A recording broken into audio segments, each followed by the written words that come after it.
دیار عشق میں اپنا مقام پیدا کر، نیا زمانہ نئے صبح و شام پیدا کر، خدا کر دل فطرت شناس دے تجھ کو، سکوت لالا و گل سے کلام پیدا کر، اٹھا نہ شیشہ گرانے فرنگ کے احسان، سفال ہند سے مینا و جام پیدا کر، مشاخ طاق ہوں میری غزل ہے میرا ثمر، مشاخ طاق ہوں میری غزل ہے میرا ثمر، میرے ثمر سے میں لالا فام پیدا کر۔ محترم اساتذہ کرام اور میرے پیارے دوستوں، السلام علیکم۔ ابھی میں نے آپ سب کے سامنے ڈاکٹر علامہ محمد اقبال کی ایک نظم پڑھی ہے، جس میں وہ دراصل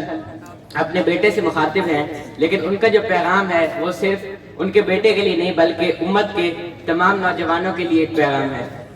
وہ کہتے ہیں، دیار عشق میں اپنا مقام پیدا کر، نیا زمانہ نئے صبح و شام پیدا کر، کہ عشق کی دنیا میں اپنا ایک بلند مقام و مرتبہ حاصل کرو، اور اب تک تمہارے ساتھ جو کچھ ہو چکا ہے اسے بھول جاؤ اور نئے زمانہ اور نئے صبح و شام پیدا کرو۔ خدا اگر دل فطرت شناس دے تجھ کو، سکوت لالا و گل سے کلام پیدا کر،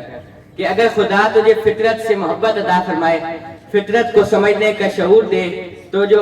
یہ لالا و گل یعنی پھول ہیں، تو ان کی جو خاموشی ہے وہ بھی تجھے کلام محسوس ہوگی، یہ بھی تجھے اللہ تعالیٰ کا ذکر کرتے ہوئے نظر آئیں گے۔ اٹھانا شیشہ گرانے فرنگ کے احسان، اٹھانا شیشہ گرانے فرنگ کے احسان، سفال ہند سے مینا و جام پیدا کر، کہ تم لوگ کب تک انگریزوں کے فرنگیوں کے احسانات اٹھاتے رہو گے، کب تک ان کی روایات ان کی تہذیب کو اپناتے رہو گے؟ تمہیں چاہیے کہ تم اپنی تہذیب سے محبت کرو، اپنی تہذیب کو اپناؤ، اور انگریزوں کے احسانات اٹھانے کی بجائے اپنی تہذیب سے محبت کرو اور اسی میں رہتے ہوئے ترقی حاصل کرو۔ میں شاخ طاق ہوں میری غزل ہے میرا ثمر، میرے ثمر سے میں لالا فام پیدا کر۔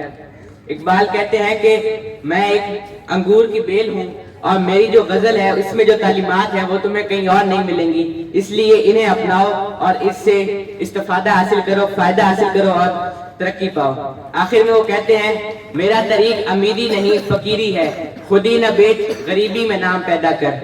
اقبال اب خودی کا درس دیتے ہوئے کہہ رہے ہیں کہ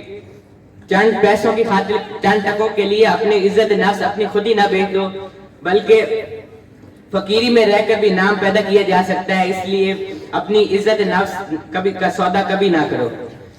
آج بھی اگر ہم دیکھیں تو اقبال کی تعلیمات کو اپنانے کی ہمیں بہت زیادہ ضرورت ہے، اور آج کا نوجوان اقبال کی تعلیمات سے بہت دور ہے، اس لیے ہمیں اقبال کی تعلیمات کو اپنانا چاہیے تاکہ ہم ترقی حاصل کر سکیں۔